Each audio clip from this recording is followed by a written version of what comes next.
Hey everybody, it's Spooky from ArmoredTalk.com, your website dedicated to all of your armored warfare news and information.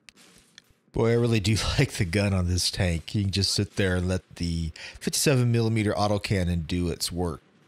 You'll see here in a second that it also has really good gun depression. And if you are wondering, this is the Tier 5 light tank in armored warfare, the Begleitpanzer 57. And as you can see, it can do some pretty nice damage. Even using HE on the front of some vehicles, you're not doing that much at, 58, 60 or so per hit. But as you can hit the sides or weak spots, that jumps up to a couple hundred to 300 or 50 or so pretty quickly. If you get in close, which I will here in a little bit, you can really circle around and do some heavy damage.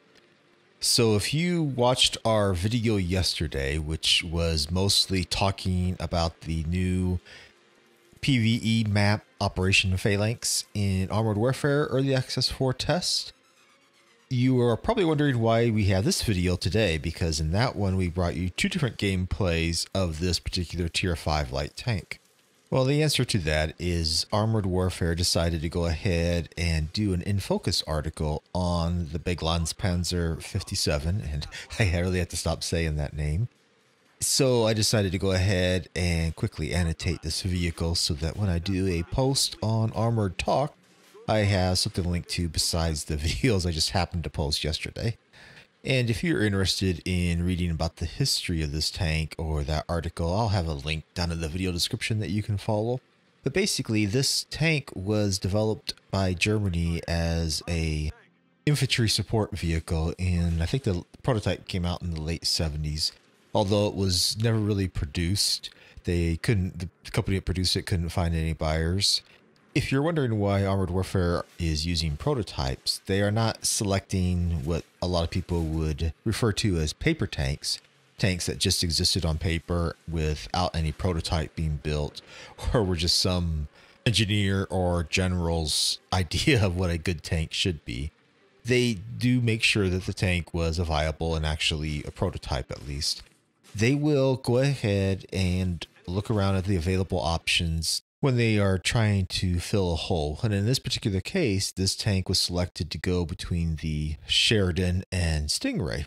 So I'm assuming that they were not able to find an appropriate option other than this prototype for that, or those options may be coming in future dealer trees.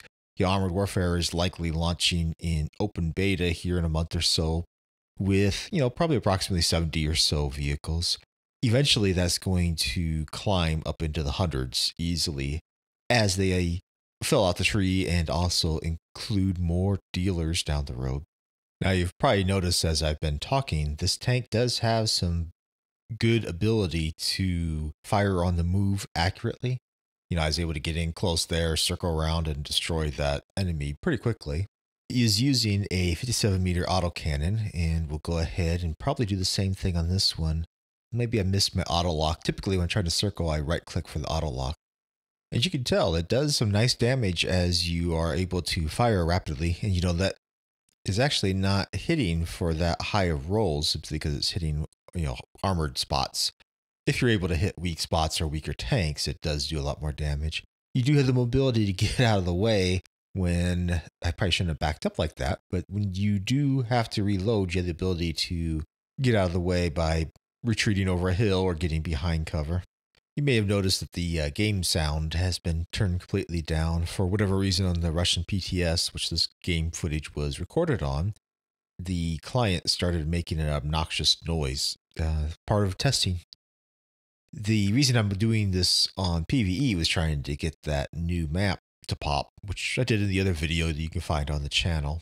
Something I think I forgot to mention about this Tier 5 light tank in that video and so far in this one is you do or will have access to tow missiles. So this tank is not defenseless by any stretch of the imagination.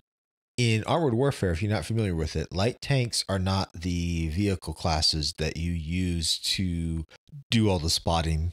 That actually would be the AFV or Armored Fighting Vehicles because they have the best camouflaged and the ability to use that E key to mark enemy vehicles for teammates. So instead, light tanks in armored warfare actually have, as a class, typically good mobility and good accuracy on the move. And I would say that in this particular vehicle, that is precisely its strength. It has great mobility compared to other vehicles in the tier. You can move around, get out of the way, do damage, and you can continue to fire with accuracy while moving. So this has just been a very quick commentary on the Begleitpanzer 57. Hopefully you enjoyed it. If you do like this tank, check out the other video that I did on the Operation Phalanx map, because there are 2 back-to-back gameplays of this tank. Assuming that this tank's characteristics continue forward into open beta testing and actual eventual release of Armored Warfare, it's probably going to be one of my favorite tanks to play, simply because of that mobility and being able to fire on the move.